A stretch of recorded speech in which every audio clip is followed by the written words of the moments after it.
ఈ పాత గ్రంథాలయంలోని కథలన్నీ కనుమరుగవుతున్నాయి. అక్షరాలు మాయమైపోయాయి. పుస్తకాలు నిశ్శబ్దంగా ఉండిపోయాయి. అప్పుడు మన భారీ బాతు అక్కడికి వచ్చింది. తన మ్యాజికల్ స్పర్శతో ఆ పుస్తకాలకు మళ్లీ ప్రాణం పోసింది. అక్షరాలు నాట్యం చేశాయి. కథలు బయటకు వచ్చాయి. అందరూ ఆ కథల లోకంలో విహరించారు. జ్ఞానం మళ్లీ కొత్తగా చిగురించింది. ఈ బాత చేసిన మ్యాజిక్ ఎంత బాగుందో కదా! మరి ఇన్ని అద్భుతమైన కథలు మీకు కూడా అందుబాటులో ఉండాలంటే ఈ వీడియోని లైక్ చేయండి మరియు మన ఛానల్ని సబ్స్క్రైబ్ చేసుకోండి.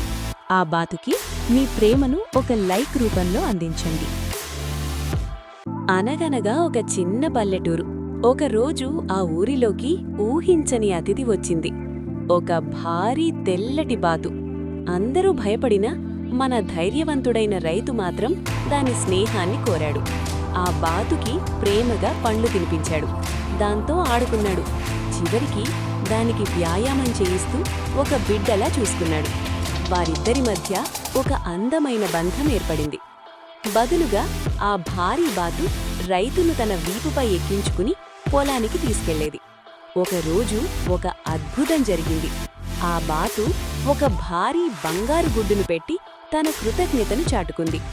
కాని ఇప్పుడా బాతు చాలా బాధగా ఉంది. ఎందుకో తెలుసా? ఇంత మంచి కథ చూసినా మీరింకా వీడియోని లైక్ చేయలేదు, సబ్స్క్రైబ్ చేసుకోలేదు. ప్లీజ్ ఆ బాతు ముఖంలో నవ్వు చూడాలంటే ఇప్పుడే సబ్స్క్రైబ్ చేయండి. ఒకప్పుడు ఆ అడవి కళకళలాడుతుండేది. కాని ఇప్పుడు అంతా ఎండిపోయింది.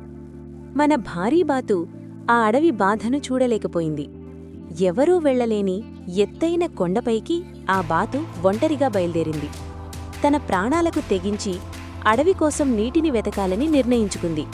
అక్కడున్న ఒక మాయాశిలను తన ముక్కుతో తాకగానే ఆగకుండా నీటి ప్రవాహం మొదలైంది. ఎండిపోయిన అడవి మళ్లీ పచ్చని నందనవనంగా మారింది. అడవి జంతువులన్నీ ఆ బాతుకి కృతజ్ఞతలు చెప్పుకున్నాయి. కాని ఈ బాతుకి మీ నుంచి కూడా ఒక చిన్న సహాయం కావాలి. మీకు ఈ సాహసం నచ్చితే వెంటనే లైక్ చేసి మన ఛానల్ని సబ్స్క్రైబ్ చేయండి. ఆ గ్రామంలో చీకటి అలుముకుంది. గాలివాన వల్ల పండుగ దీపాలన్నీ ఆరిపోయాయి. అందరి ముఖాల్లో నిరాశ. కాని మన భారీ బాతు మాత్రం ఊరుపోలేదు. తన రెక్కలు విప్పి నల్లని మేఘాలను దాటుకుంటూ ఆకాశంలో ఉన్న నక్షత్రాల వద్దకు చేరుకుంది. నక్షత్రాల కాంతిని తనతో తెచ్చి ఆరిపోయిన ప్రతి దీపాన్ని వెలిగించింది. ఒక్కసారిగా ఆ చీకటి గ్రామం వెలుగుల నందనవనంగా మారింది. అందరి ఇళ్లలో మళ్లీ పండుగ మొదలైంది.